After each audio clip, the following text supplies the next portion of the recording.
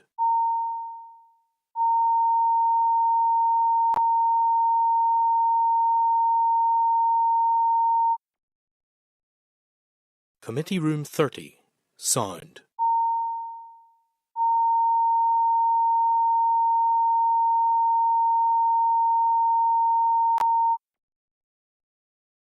Committee Room 30.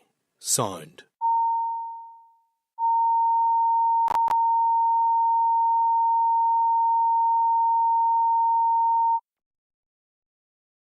Committee Room 30. Sound.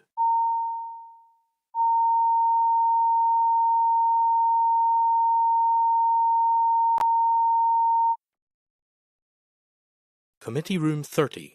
Sound.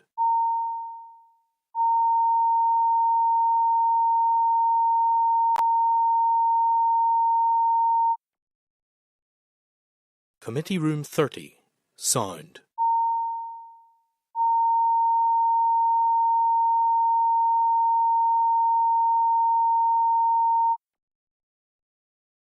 Committee Room 30. Sound.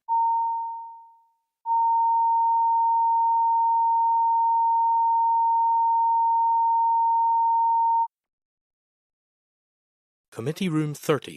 Sound.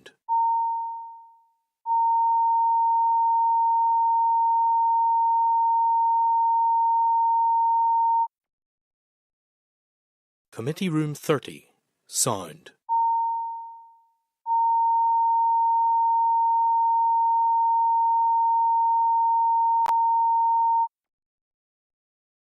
Committee Room 30.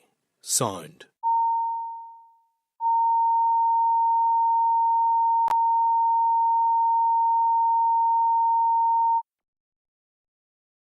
Committee Room 30. Sound.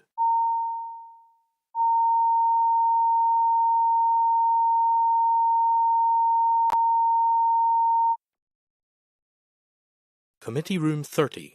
Sound.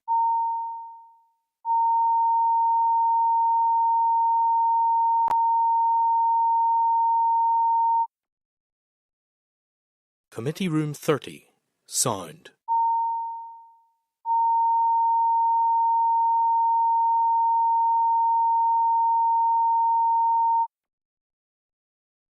Committee Room 30. Sound.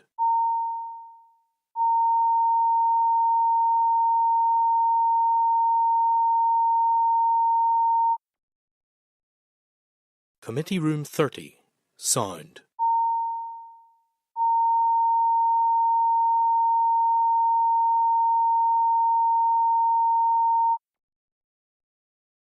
Committee Room 30. Sound.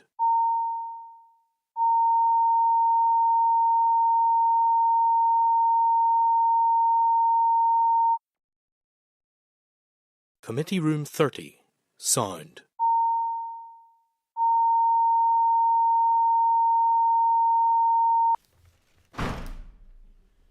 Okay, members, we're back in public session. I'm just going to run through the items of correspondence. If members want to turn to their packs at 297, there's an index summary of the correspondence. There's quite a number of items, but I'm going to rattle through them here as best we can. Item 2 is at page 301. Members are asked to note correspondence in response to committee queries in respect of the reported shortage of developable land and plans for the development of the Maze Long Cache site. The Department advises that the First and Deputy First Ministers are to meet with the Maze Long Cache Board in the coming weeks and appears to advise that a strategy will be brought forward in September of this year in respect of the treatment of land for development with District Council partners. Formal structures, of course, are under consideration. Is the committee content to note pending a departmental briefing on Invest NI progress in September 2024? Saoirse? Could I put forward a suggestion, Chair, that we potentially ask the corporation to come to committee at some point? I understand it does fall under the remit of the Executive Office, but clearly there is a much bigger regional role for MLK site. Leave that open for other members if they're content. Members content with it? I think we should hear, first of all, I have no problem with that in the longer term, but I think we need to hear what the progress is following the September announcement, if that's what it's going to be. have no problem after that, like, but mightn't be able to do it before that anyway. I think we should probably just get a request in anyway, Johnny, because I doubt that. Yeah. I think we put the request and take the reviews as to whether or not it would be beneficial Yeah. prior to September or after September, if members are content. Yeah. Yeah. Thank Okay. you. Thanks, Saoirse. Item number. Are we going to hear back following the FMDFM meeting on this, or are we not going to hear back until September? I suspect before that, yeah. It Well, happens then, September. Yeah. Item number 3 is at page 304. Members are asked to note a response to the committee queries in respect of the Shared Prosperity Fund and support for NICMA's labour market partnerships. The Department advises that it is cooperating with DFC in developing labour market interventions, and DOF is engaging with the Department for Levelling Up and Housing and Communities in respect of the next round of SPF funding. Are members content to forward this to NICMA for information? Yeah. Okay. Item number 4, members, at page 310, members are asked to note a response to committee queries in respect of the Shared Prosperity Fund and support for NICMA's labour market partnerships from the Minister for Levelling Up. The Minister advises that decisions in respect of the Shared Prosperity Fund will be taken at the next spending review. The Minister also refers to a simplification programme, the funding simplification programme. Members content again that we forward this to NICMA for information? Yep. Item 5, page 313. Members are asked to note an oral ministerial statement from the Northside Ministerial Council meeting held on 26th of April. Members will have it in their tabled papers. Are members content to note this statement? Right. Yep. Yeah. Sorry, Philip. Just to help you, see the actions where it's saying suggested approach to take and it's note. Yeah. I'm happy to propose we note all of them, and if you want to go through the ones where maybe there's a different action. Okay. Absolutely. Well, just bear with me 2 seconds. It's pretty much all note. There's one of it. It's just, Chair, absolutely. Look, there's a bit about city and growth that I kind of wanted, and it's really just a note, but it's just to take members through the governance arrangements for city and growth deals. Just okay, go ahead, Clerk. Yeah. Sorry, members, if you go to item 11, page 362, this is from the Department of Finance in respect of city and growth deals, jobs and job creation and governance. There's a lot of information. What you can see from there's like a timeline thing on page 369, and that tells you that lots of decisions are about to be taken in 24-25, lots of activity in the subsequent years. The department has asked the committee to treat a lot of this information as sensitive. The number of jobs to be created is at pages 377 to 378, so they've actually broken them down by salary band and stuff, and what the different sectors would be. Additionally, DOF advises that the city and growth deals are not a single programme, so they're 4 separate projects, and the SROs from the Department of Finance, Northern Ireland Office and DLUC are not accountable for delivery. Page 393 shows the overall approval process, where its departments sign off the business cases via casework committee, taking advice from DLUC. Programme boards are led by the councils, it seems, and they're responsible for delivery. So when I read about it, I thought, this is Prince 2, the SROs are in charge of everything, but no, it's not like that. These are 4 separate projects, not one overall programme. In summary, you have the SROs, and reporting to them is a delivery board, which reviews the risk register. An oversight group's below them, and they maintain the risk register. A working group is below them, and they deal with the implementation. And then there are a number of programme boards for each of the different projects, which are led by the relevant district council, and which write the business cases, and they will be advised by a pillar advisory board. The all I was going to say is that these are all under active consideration by the Finance Committee, and if the committee is also content to forward these to your colleagues in the Committee for Communities and the Committee for Infrastructure. If there was any questions, are you content with that approach? Sure. Did we get anything back on, remember the query, which was, is there an ability to phase some of them? Yes, they actually commented on that. What did they actually say? If I go to page 362, it will tell me what they say. Because, I remember the point that the member made. And where is it? No, that's not it. Breakdown of jobs, phasing, yes, that's at page 364 near the bottom. They're saying that they noted and welcomed the support for phasing. Regular engagement continues with each deal, which includes pragmatic ways to progress the projects and deals with the UKGE policy parameters. and they are seeking to move the things along as quickly as possible. They're not really committing to the concept. You know, it's. I noted that I think it's costs are only going to rise in all of these projects with as time goes on. I still think we need to push on the phasing aspect. I know that's certainly something that's being pushed by district councils, those outside the Belfast City region one anyway, that have a significant amount of catching up to do. That if we assume that every project has to have a full business case before you can proceed, you know, we might never see the light of day on some of them. Okay, so we could write to the Department of Finance in those terms, because you're concerned about inflation on timescales. The cost increase, and which then risks the viability of all of these other projects. Agreed, Chairperson. Everybody content with that project? Yeah, okay. The only other item then, Clerk, that I can see in terms of the actions was item number 14, which members are asked to, and it's on page 433, members are asked to consider information provided in relation to an LCM on the arbitration bill. Is the committee content to seek the views of the Northern Ireland Chamber of Commerce, CBI and the Federation of Small Businesses in relation to this bill? Right. Just to get their views, members content. All the other items then, members, are for note, so we're in agreement, Okay, members, the forward work programme is at page 456 of your pack. The Clerk, do you want to talk us through that briefly? Thanks, Chair. Just to remind members that the Economy Committee meeting on the 29th of May will start at 10 and will be very short. That will be then immediately followed by a joint concurrent meeting with the Education Committee on careers issues. That will take place from 10:30, so we'll be in the plenary chamber. We'll come there at 10 o'clock, we'll do a quick meeting, there's correspondence, there's statutory rule, we'll just get that done if members are content, and then we'll do this joint concurrent meeting where Deirdre Hughes will come along and talk about the independent review of careers guidance. DE and DFE officials will come in afterwards and talk about that. Dual market access papers were scheduled to be considered this week. Department didn't actually provide them till yesterday, so these will be included in your committee meeting pack for the 29th. And the Department is also asked to delay the brief on the consultation on proposed changes to the disability support provided to young people on entry-level and level 1 programmes until after summer recess. This was scheduled originally for 3rd of July, so they're just not quite ready. If members are content with the forward work programme as amended, Chairperson? Members content? Yeah. Any other business? Yes, Saoirse. Thanks, Chair. It was just to get a bit more info about the joint session then. So that's education in the chair, isn't it? Yes, it'll be Nick, Yeah. And is there a wider format?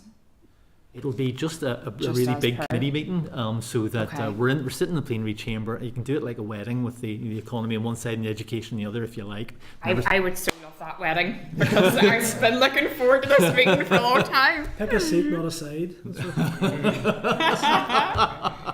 Can we get a wall of potato crisps as well?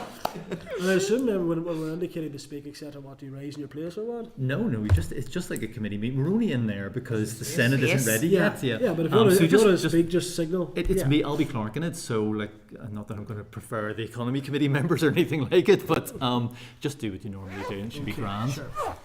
Okay, enough? No, that's fine. It's something, look forward to it next week. So, members, there's no other items of business. So, date and time of next meeting, as has been explained, is next Wednesday, 10 a.m. in the plenary chamber of Parliament buildings. Put the question, the meeting now adjourned. Committee Room 30. Sound.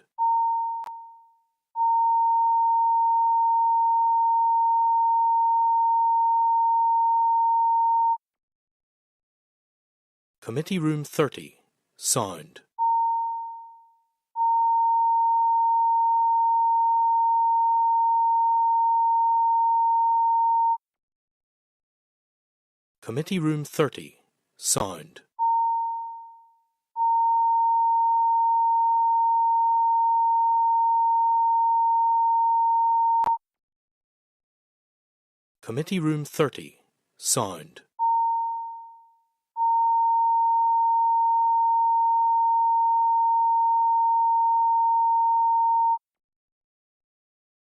Committee Room 30. Sound.